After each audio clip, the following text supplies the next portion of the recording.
Welcome to AARP, Arizona Hispanic Connection. Educate.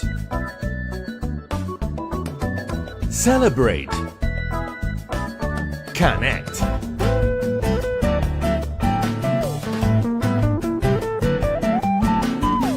Arizona Hispanic Connection. Welcome to Arizona Barrio Stories. This is Irma coming to you from 147 East Adams. We hope you make it on down. We are here today with part of our familia. We have a special relationship with David Parraluna with AARP, Arizona Hispanic Connection. He's like a brother to us. He makes us laugh. He's very informative. And he's a little bit travieso, but he always brings us good nuggets that you might want to get a paper and pencil and write down. Howdy, David. Thank you, Irma. Thank you. Good introduction, by the way.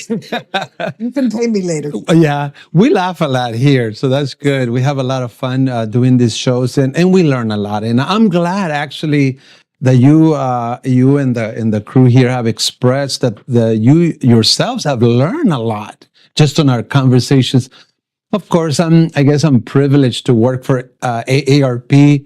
AARP is like a university to me. There's so much to learn, and I actually spend my day literally learning and teaching, so to speak. Right? We have a radio show. We have this show. So it's unfair that I have so much knowledge because I do this for a living, and it's been a pleasure in talking to people. As you know, I give out my phone number, and it appears on the video, and I get a lot of calls. And out of the people that I hear from, there are two characteristics that I've noticed over the years that I've been getting calls. And this relates to Social Security, which is our topic today. Two things. Number one, that many of them are getting to retirement with only Social Security. That is very, very common on the folks that call me. And the second characteristic that I notice is that many of them tell me that they are very tired, that they cannot wait longer, because as I'm about to share with you and the audience, we are talking about Social Security and its solvency over the long run, right? Right now, Social Security is only able to pay 100% of benefits up to 2035. At that time, it is projected that it can only pay 83%. It's not going to cut it. Nobody wants a cut, right? So that's why we have been raising awareness over on these shows about the importance of people understanding what's going on. And then AARP has a very strong advocacy network in DC and in every state of the country advocating for the issues of our communities, in this case, Social Security. So we have been talking about solutions that are being discussed, right? And the previous show, we covered two, the wage cap, remember? This is the cap amount that once you hit it, you don't pay the FICA tax anymore, at least on Social Security. And then we also talked about paying a little bit more taxes, right? Maybe not 6.2, but maybe 6.3. But I want to come back just a little bit on the folks that call me, because it's very revealing. Number one, that a lot of people, they say that 25% of recipients of Social Security, 25% depend on 90% of their income in retirement. So 1 in every 4, that's all they have, Social Security. And when I talk to folks, because, we have conversations on retirement preparation, it's tough. It's tough to get to retirement and only have Social Security. I study a lot of cases, like my parents is one case. they are doing fine because they also had a 401k, and that is supplementing their income. And then my father-in-law, he doesn't have a 401k, but he has some investments, right? And so again, one learns a lot by talking to people and see. So Social Security plays a key role in retirement. Let me give you an example. I don't know how much I'm going to get in trouble for saying this, but I see my record on Social Security, and I'm projected to get about $3,000 a month at age 67. I'm only 59, right? So if I waited until 67, which is my full retirement age, it's estimated that I would get about $3,000. And if my wife claims spousal benefit also at the full retirement age, she would be entitled to $1,500. Now imagine that those benefits are not there. Where does that throw my retirement plans, right? It basically undo them, right? So this is a sort of scenario that we find when we address Social Security. That's why Social Security is one of my favorite topics, because it deals with retirement preparation. It deals with the present. Like I'm kind of coaching my son. He's getting a job. I said, you need to ask them if they provide 401k. Right? So this is the sort of questions that immediately, once you understand these things, you're going to be looking into that 401k, pensions, if not IRAs, right? Or IRAs, etc. Anyway, these are the scenarios of Social Security. So we said in the last program that we would cover the last 3 of the 5 solutions that are being discussed, right? So let's get to that if you don't mind, right? I think not only do we pay into the system, but we need to pay attention. Pay attention to these topics, because people that are still working, they might not focus on these topics until they're ready to retire. So get your ducks in a row, pay attention. And what are you bringing us today? Let me just say on that just a little bit more. I believe that the concept of Social Security not being there in the future is already creeping in young people's mind. So I would strongly say, don't allow it to come in. On the contrary, fight for it, because we're paying into it.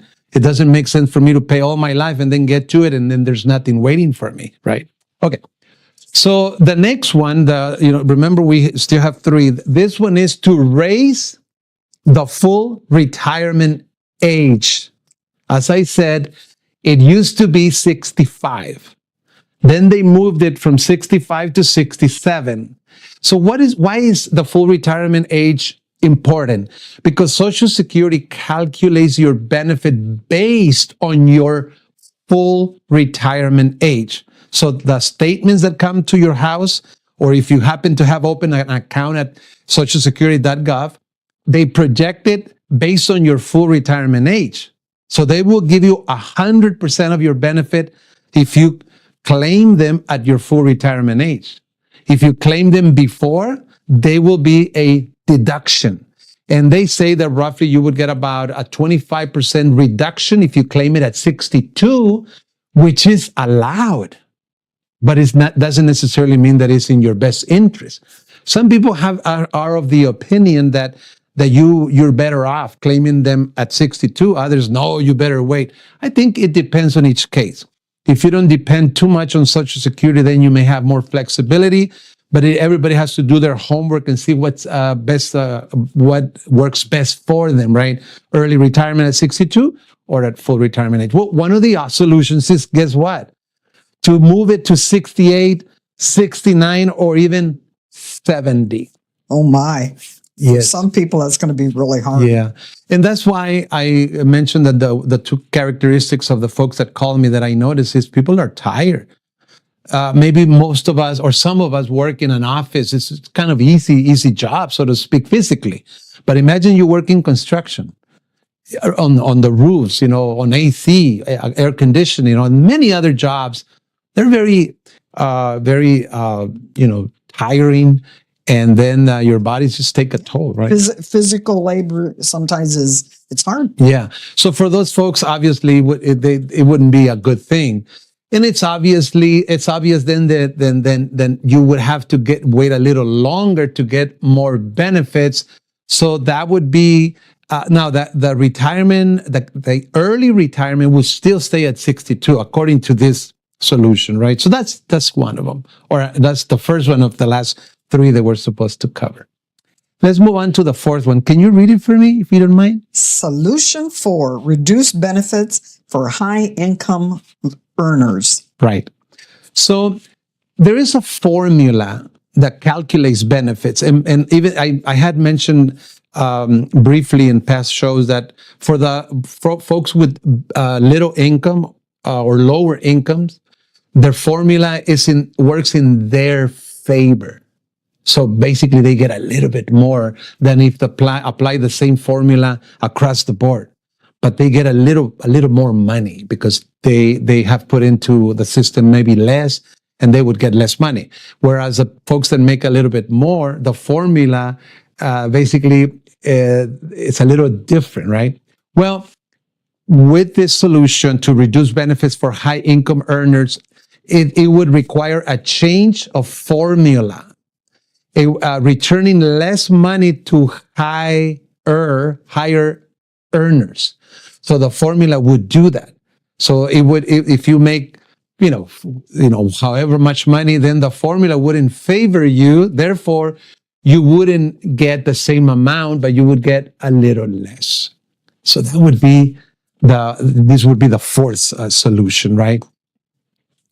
Again, some are very, I guess many of us would favor some, and then those that make a little bit more money, I'm afraid are not going to favor this less popular ones, right? What do you think about this one? I think some people wouldn't be very happy with this. Right. So let's go to number 5 because of time, if you don't mind reading that one. Use other funding. This is an interesting one. Potential sources could include money from the U.S. general fund, right? So since we need more money, we just grab it from the general fund, right? And other forms of income such as investment. So the thought here is that the government would put in deposits, would borrow money. The government would borrow money. I haven't heard whether it is from the usual means of borrowing money or from Social Security, and putting it in an investment. In other words, invested in the market. And then eventually, as that money grows, the government would get the lent money, and then the money would grow and grow and grow, and you can grab from that investment to pay Social Security benefits. That is kind of another thing that is flowing. You could say that would be more like a privatization, a partial privatization of Social Security, which was tried in the past. ARP opposed that because it's risky. Now, you took the words out of my mouth. Yes. Sounds risky. Yes. It says investment in the private market and invested in the private market and use the returns to help pay benefits. So this would be the solution 5, right? And this one and even the previous ones are a little tricky, right? Because you're talking about giving less benefits to the higher income earners, and then by changing the formula, and then this one you would open up a kind of private fund to generate through the market, through investment, generate money to then strengthen the Social Security Trust Fund. Those are the 5, and I really hope that folks, got something out of this. But the most important thing is stay engaged, stay informed, and there will be a time for us to contact our legislators. So we need to do it, and then again, just stay in touch. Other than calling you, is there a website people can go to stay on top of these topics? I would say that you could, obviously the Social Security page has good information, and the aarp.org/Social Security. That would be 2 sources that are good to stay informed. Thank you, David, for giving us these topics. Thank you for keeping us on top of these nuggets. My pleasure. Thank you. This is Irma from Arizona Barrio Stories, Latino USA TV. Don't forget to download our app. We have other videos that you have possibly missed with David Parraluna. You can download them and view them there. Thank you, and we hope to see you soon.